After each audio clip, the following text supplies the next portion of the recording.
Welcome to Spam Filter for Your Brain, bite-sized ponderings on how our thoughts influence our behaviour and our lives, and because we're all connected, how our thoughts impact the world. I'm here to help people reconnect with their bodies and declutter their brains. And I don't believe that we should just magically know how our emotions and our thoughts impact our lives if no one ever teaches us. So let's learn this stuff together.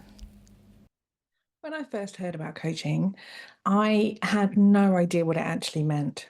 It seemed really peculiar that someone would call themselves a life coach, like someone would know more about my life than I do. And I really steered away from it for about 10 years, not really understanding what it was, but feeling like it was a little bit cultish and like someone was trying to tell me about myself. And that brought up all kinds of inner teenagerness for me. And this week, I wanted to speak to you about how I use this stuff in my everyday life so that you can see how this stuff can be useful for you in your everyday life and just to try and get your brain on side so you're not at the mercy of these thoughts that we all have going on in our heads all the time that are really busy. So one of the key tools that I use and I encourage other people to use is to do what I call a thought download. Now, just take a piece of paper, could be back of a receipt, could be back of an envelope, could be a notebook that you work in studiously, and set a timer for a few minutes, 3 minutes tops, and just fill that piece of paper with your thoughts. Do a complete stream of consciousness, whatever's going on for you. And if you want to fill that piece of paper with, I don't know why I'm doing this feels really stupid, I just feel like I'm following orders and I don't even know why I'm trying this obviously isn't going to work.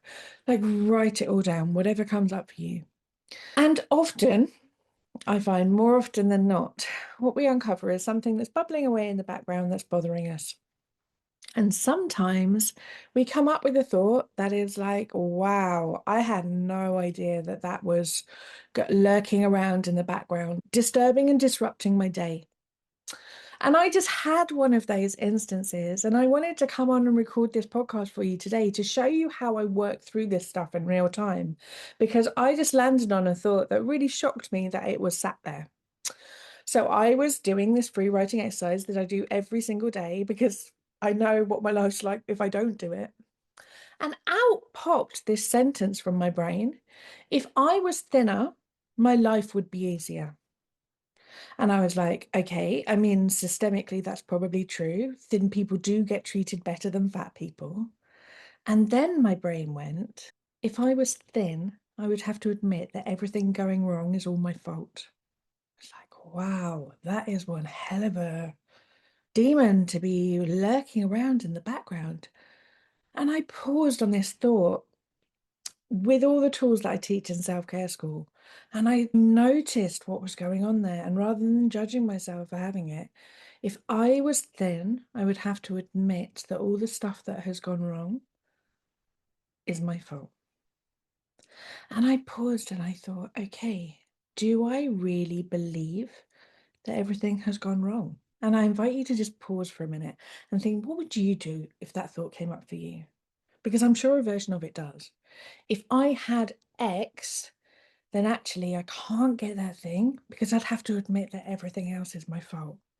If I got that one thing that I've been striving for, all of the other stuff, the buck stops with me. What would you do with that sentence? Because what I chose to do with it, and this is a skill that I teach within self-care school, as I stopped and went, hang on a minute, do I actually believe that everything's gone wrong? What do I mean by this phrase, everything's gone wrong? It's something that we can kind of recite to ourselves like it's a truth, but hang on a minute, what do I mean by that?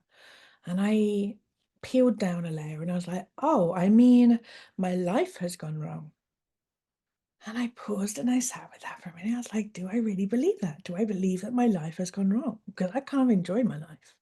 I get up every day and I'm excited to come to work and I love the things that I do and I'm surrounded by incredible humans and I can still find the silliness and joy in the tiny things and, life's pretty amazing. So why am I thinking everything has gone wrong? And what it comes down to is this messaging that we should be always building, achieving, growing to a particular goal. I recently learned the phrase escalator relationships, which I really like in terms of cultural construct of how relationships should be. You know, you meet someone, you start going from a few dates, then they're your partner, your boyfriend, your husband, housewife, kids, all the rest of it. Brilliant extra wife in there, wasn't there? Let's leave that there because, let's not make it all so normative. But this idea that we're always doing something to try and build to a bigger goal. And actually, why do we want that bigger goal is because we want to achieve happiness. We think that if we do all of these things and we get all of the jigsaw pieces in place, then the last one's going to slot in and bingo, I'm happy now. And actually, I don't believe that that's true. And I've never seen an example of where that's true. Every single person is working towards a particular goal, and they sometimes get there and sometimes they don't. And even when they get there, things shift and change. It's sort of like Tetris. It all sort of falls down and tumbles down, and there's a new layer of like, oh, wow, people move on, things move on, people die, jobs get lost, money moves, energy shifts, people change all kinds of directions. This thing that we think that we are going to achieve is never going to be achieved unstable and done. Like life carries on the other side of that goal. And if we are looking at that goal as like the final point where we're allowed to be happy, we're going to be pretty disappointed because things aren't stagnant. Everything is in flux the whole time. And what I realized was actually, as I am no longer chasing this whole dream of what I was taught would give me happiness, the marriage, kids, house, job, career prospect in my middle in 40s over here, it finally dawned on me as I was doing this thought download this morning that actually not only do I really love my life, but actually I'm not seeking a goal anymore. What I'm seeking is to love the hell out of every single day. I'm seeking to choose to love this adventure with the wholeness of my heart. I want to get to the end of every day in whatever way that feels right in that day to go, I love the shit out of this life. I love the shit out of the people around me.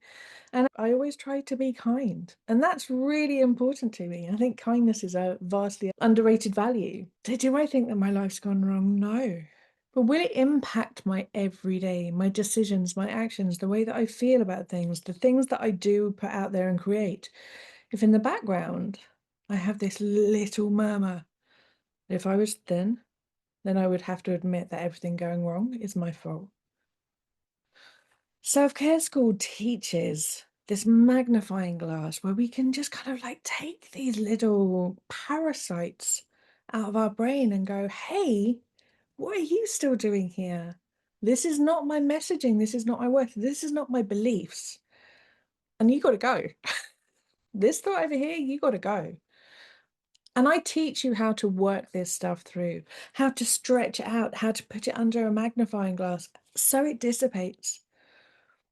I think quite often we can find these uncomfortable thoughts, we can find these level of judgment, and we can be like, oh, I do not want to look at that. That is just so full of shame for me. But in truth, when you don't look at this stuff and you try and push it all down, it just seeds and it roots and it grows. There is an analogy that's quite often used in self-development work about pushing a beach ball underwater and the idea that like the harder you hold it underwater, the bigger the impact it is when it comes out. And I think what a lot of people miss about that analogy is you don't know where it's going to come out. You know who it's going to splash in the face. You don't know who it's going to kick. It's quite likely to be you. Having a toolkit to try and bring ourselves home to the things that are important to us, to stop these little things seeding in the background, is the closest thing that I have ever found to peace. And honestly, it's the reason why I can sit on a camera. I used to hate being on camera. It's the reason that I can sit here today with such confidence and tell you with my full chest, I love this life. I really love this life. And I bring a lot of love to the people around me. My ultimate question always comes down to if I have the choice, the thing that is most important to me is I want to sit on my deathbed and be able to answer the question with my full heart, did I love well? And if anything isn't leading me towards answering that question, I'm not that interested in doing it.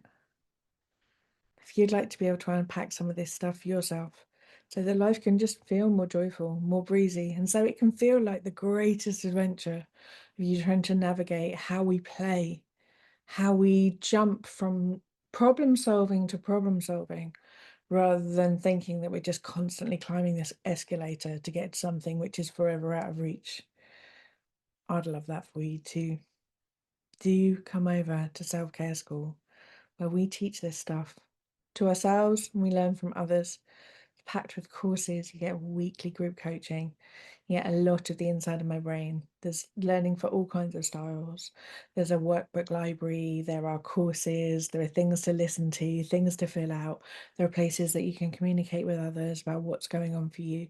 It's a really beautiful hub of nourishing learning and love. I'd love to see you inside. Thanks for listening this week. Please go and play, have great adventures. And if you have the time and the space and the desire to make things a bit easier, I'd thoroughly recommend that idea of filling that piece of paper with all of your thoughts. Try it, see how it works out. Let me know how you get on. I'll speak to you next week. If you've been enjoying what you're hearing on the podcast, you will love Self-Care School. Self-Care School is longer versions of this, more in-depth and more personalised. We have a whole hub of courses from body image to boundaries, perfectionism, time management, and a whole range of other topics. You name it, there's probably a course on it. But most importantly, we also have a weekly group coaching call where you get to apply this stuff to your everyday life and get support to try and untangle your own story from some of the emotions that you might not be enjoying in your life. If you would like to learn how to apply this work to your specific situation and to be building a life of your dreams, I would love to see you inside. Do pop over to selfcareschool.co.uk.